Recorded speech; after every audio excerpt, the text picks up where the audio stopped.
ये 19वीं सदी के शुरुआत की बात है।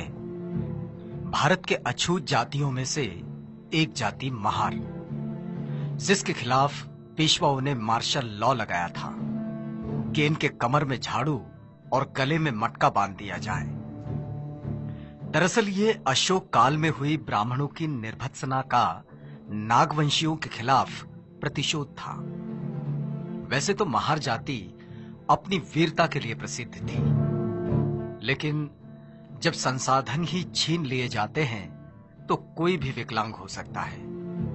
बहरहाल महार अपनी खोई प्रतिष्ठा और अस्मिता को संरक्षित करने की मंशा में थे और अंग्रेज भारत में अपनी सत्ता स्थापित करने की जुगत में। ऐसे में अंग्रेजों की नजर महारों पर टिकी, जो कद काठी में मजबूत और निडर वृत्ति के थे। अंग्रेजों ने ब्रिटिश भारत की सेना में महारों के लिए दरवाजे खोल दिए और उन्हें फौजी शिक्षा भी दी। अंग्रेजों को पेशवाओं की सल्तनत खत्म कर वहां ब्रिटिश राज कायम करना था। तैयारी शुरू हुई पेशवाओं पर आक्रमण करने की। महारों के सरदार सेनापति सिद्धनाग के कानों पर यह खबर पड़ी तो वे स्वयं बाजीराव पेशवा से मिलने गए।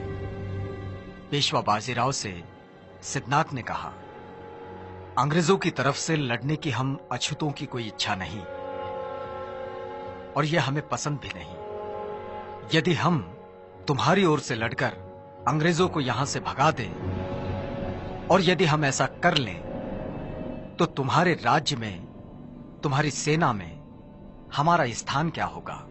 पेशवा बाजीराव ने सिद्धनाग के इस प्रस्ताव की अवहेलना की और कहा, सुई की नोक पर थर्राते हुए ठहरे धूल के कण जितना स्थान भी तुम महारों के लिए हमारे पास नहीं है। तुम लोग हमारे पैरों की धूल हो और वही बने रहोगे। चतुर्वर्ण व्यवस्था ने तुम महारों के लिए जो नियम बनाए हैं उनमें थोड़ा भी बदलाव नहीं होगा। तुम नीच हो, नीच ही रहोगे। पेशवा के जवाब से सिद्धनाग ठिठुर गए। उनका खून खौलने लगा और वे गरज पड़े, हम आज तक तुम्हारे अन्याय अत्याचार सहते रहे, लेकिन अब तुमने स्वयं ही अपनी मृत्यु रेखा खींच ली है। महारों ने शस्त्र उठा लिए हैं। अब ये उच्च वर्णीय मगरूरी मिट्टी में मिल जाएगी। युद्ध की भाषा हमसे ना करो। इसी माटी में जन्म हुआ है हमारा और यहीं पले बढ़े हैं हम। इस मिट्टी की लाज अब न लूटेगी।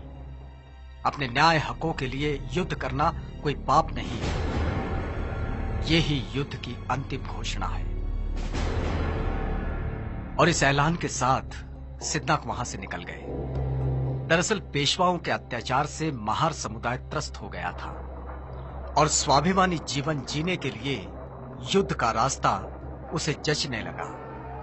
अब ब्रिटिश आर्मी का वो हिस्सा थे और पेशवा के आह्वान से चिंगारी और भड़की। जैसे बाबा साहब डॉक्टर अम्बेडकर कहते हैं, जहां सहन शक्ति खत्म हो जाती है वहीं क्रांति का जन्म होता है।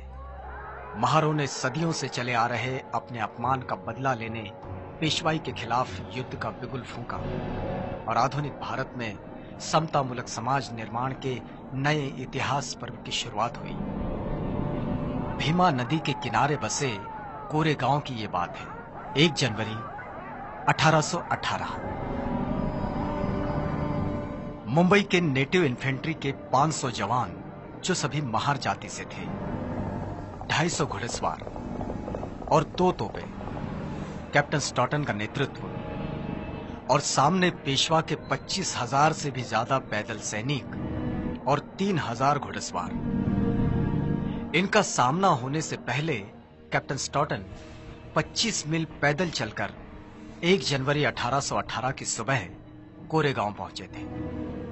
जवान थके हुए थे और युद्ध शुरू हुआ। महार सेना का नेतृत्व रत्नाक, जतनाक और भीकनाक कर रहे थे। एक दिन एक रात ये युद्ध चला और देखते ही देखते पेशवा के 25,000 सैनिकों का धुआं उठ गया।